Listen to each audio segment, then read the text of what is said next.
नमस्कार साथियों, मैं सीमा गुप्ता आज आप सभी के बीच प्राचीन भारतीय इतिहास के भी महत्वपूर्ण क्वेश्चन को लेकर आई हूँ, जिनका आप यदि अच्छे से सॉल्व करते हैं तो निश्चित रूप से आप सभी लाभ की स्थिति में होंगे।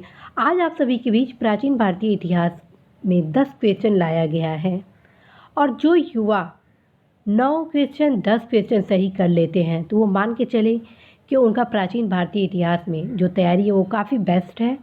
और जो युवा 8 क्वेश्चन से कम करते हैं तो उन्हें अवश्य ही रिवीजन करने की आवश्यकता है और बिना किसी होप को खोए हुए अपनी तैयारी को ज़रूर करेंगे। तो आइए देखते हैं वे 10 क्वेश्चन जिनके माध्यम से आप अपनी तैयारी का पुनरावलोकन कर सकते हैं। तो साथियों, पहला क्वेश्चन आप सभी के बीच में भारत में निम्नलिखित के आने का सही कालानुक्रम क्या है? नीचे दिए गए कूट का प्रयोग कर सही उत्तर चुनिए।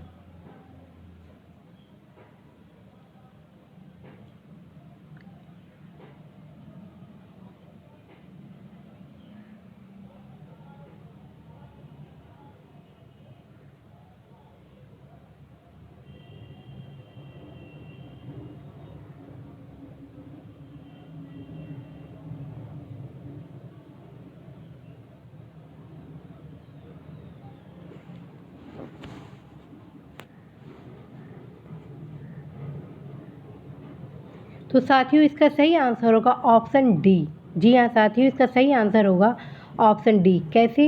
सबसे पहले नगर संस्कृति होगा, उसके बाद लोहे का हल होगा, उसके बाद आहत मुद्रा चांदी के सिक्के और उसके बाद सोने के सिक्के। कैसे?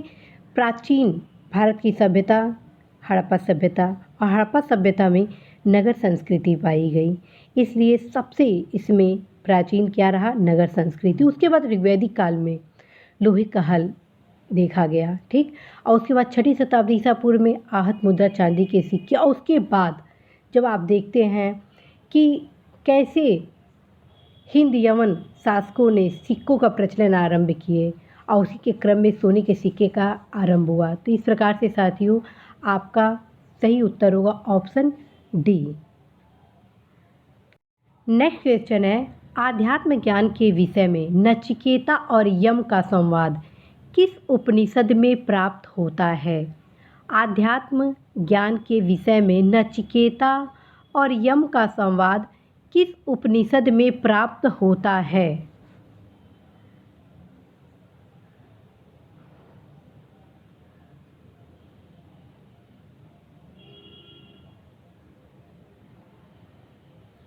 साथियों, इसका सही आंसर होगा ऑप्शन सी।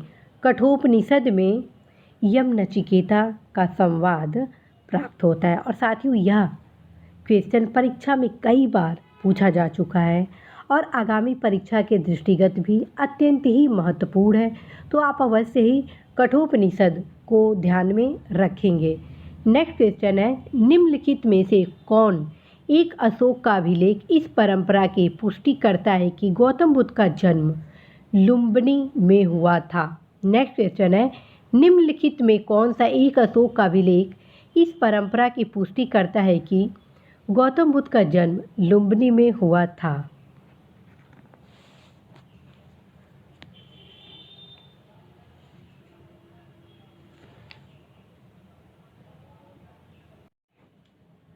साथियों, अभिलेखों से संबंधित कई प्रकार से प्रश्न आप सभी के परीक्षा में पूछे जाने की संभावनाएं हैं, अतः आप सभी अशोक के जितने भी अभिलेख हैं और अन्य महत्वपूर्ण अभिलेख हैं उनको अवश्य ही ध्यान में रखेंगे और अच्छे से तैयारी कर लेंगे।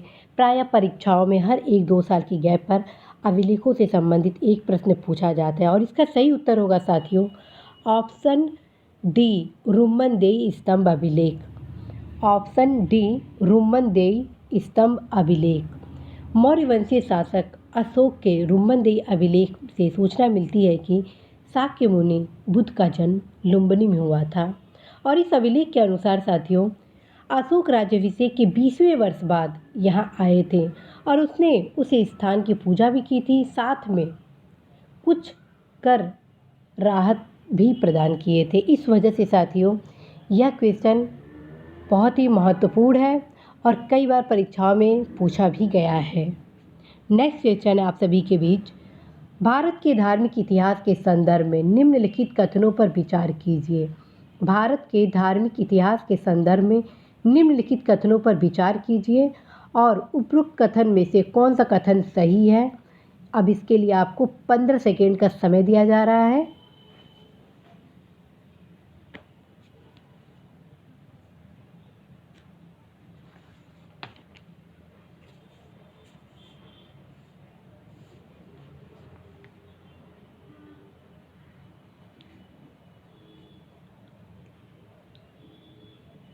साथियों, इसका सही आंसर होगा ऑप्शन बी, अर्थात केवल 2 और 3, और एक जो है वो ऑप्शन इसका गलत है। कैसे?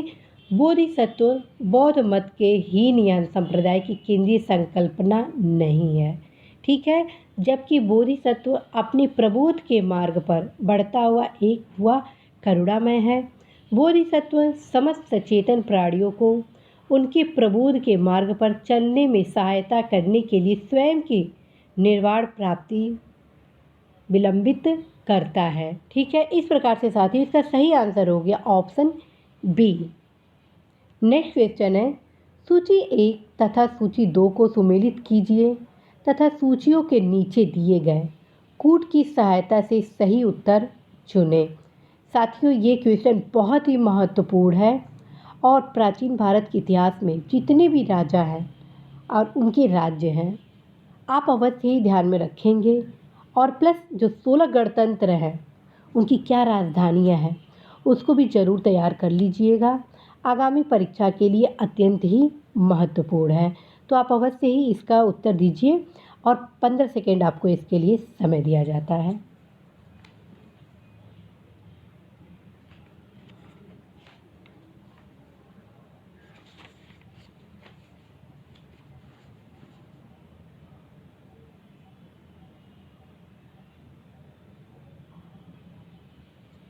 साथियों, इसका सही उत्तर होगा ऑप्शन सी, ठीक, ऑप्शन सी।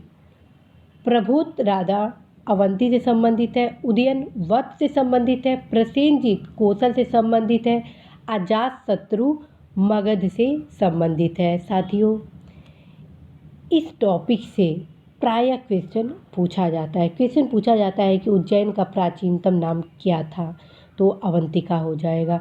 क्वेश्चन आ जाएगा कि निम्नलिखित में से कौन सा सही सुमेलित नहीं है। 4 आपको सुमेलित करने के लिए दे दिया जाएगा, बता दिया जाएगा। अंग चंपा, कौशलही छत्र, वत्स कौशाम्बी, मत्स्य विराटनगर। और इस प्रकार से साथियों यदि आप प्रैक्टिस किए रहेंगे, अपने अध्ययन सामग्री का अच्छे से अध्ययन किए रहेंगे, तो इस प्रकार के सारे क्वेश्चन किसी भी प्रकार से क्यों ना पूछा जाए, आप उसको ज़रूर हल करेंगे। नेक्स्ट क्वेश्चन है, ब्राह्मी लिपि को सर्वप्रथम किसने पढ़ा? ब्राह्मी लिपि को सर्वप्रथम किसने पढ़ा?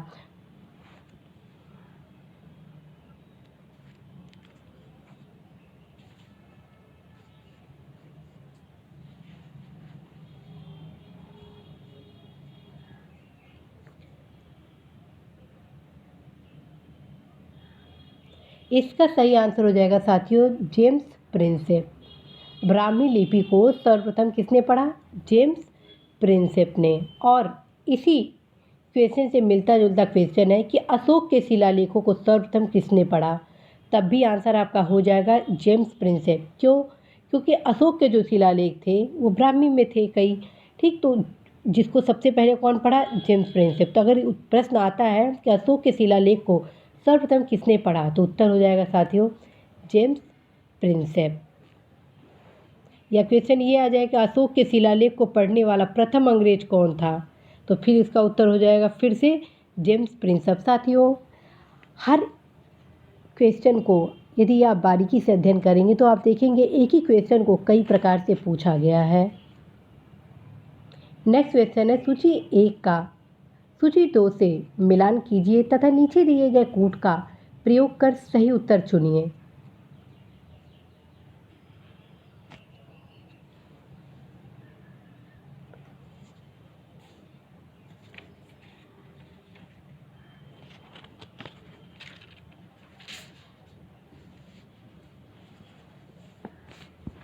ये जो क्वेश्चन है साथियों कई बार सेपरेट भी पूछा गया है कि प्रियदर्शनी बिरुद किसने धारण किया, पर क्रमांक बिरुद किसने धारण किया, विक्रमादित्य की उपाधि किसने धारण किया, क्रमादित्य की उपाधि किसने धारण किया। और ये क्वेश्चन आपको सुमेलित करने के लिए दिया गया है। इस प्रकार से साथियों इस क्वेश्चन के माध्यम से आपको 4 क्वेश्चन तैयार किया जा रहा है। तो इसका सही आंसर साथियों आपसे अपेक्षा है कि आप ज़रूर बताएंगे, क्योंकि यह एग्ज़ाम के लिए बहुत ही महत्वपूर्ण है। और इसका सही आंसर होगा साथियों ऑप्शन सी, ऑप्शन सी। ठीक, अब सुने कौन से सम्राट ने कौन से बिरुद अर्थात उपाधि को धारण किए। अशोक, प्रियदर्शनी। ठीक, समुद्रगुप्त ने, पर क्रमांक। चंद्रगुप्त द्वितीय ने विक्रमादित्य, स्कंदगुप्त ने क्रमादित्य का। ठीक है, नेक्स्ट क्वेश्चन है आपके सामने, निम्नांकित जोड़ों में किसका सुमेल नहीं है। निम्नांकित जोड़ों में किसका सुमेल नहीं है।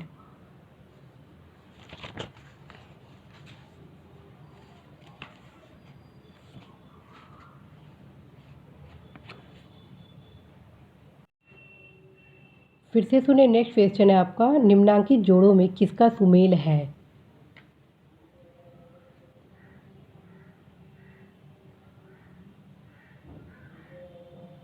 साथियों इसका सही आंसर होगा ऑप्शन सी, खजुराहो मंदिर चंदेल से संबंधित है और ये कई बार क्वेश्चन पूछा जा चुका है। नेक्स्ट क्वेश्चन है, भारत के सांस्कृतिक इतिहास के संदर्भ में पंचायतन शब्द किसे निर्दिष्ट करता है। भारत के सांस्कृतिक इतिहास के संदर्भ में पंचायतन शब्द किसे निर्दिष्ट करता है।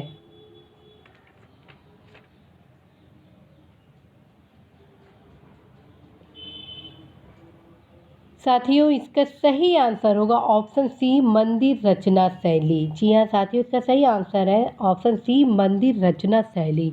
नेक्स्ट क्वेश्चन है, फिर से आपको सुमेलित करने के लिए दिया जा रहा है। सूची 1 और सूची 2 को सुमेलित कीजिए और नीचे दिए हुए कोड से सही उत्तर चुनें।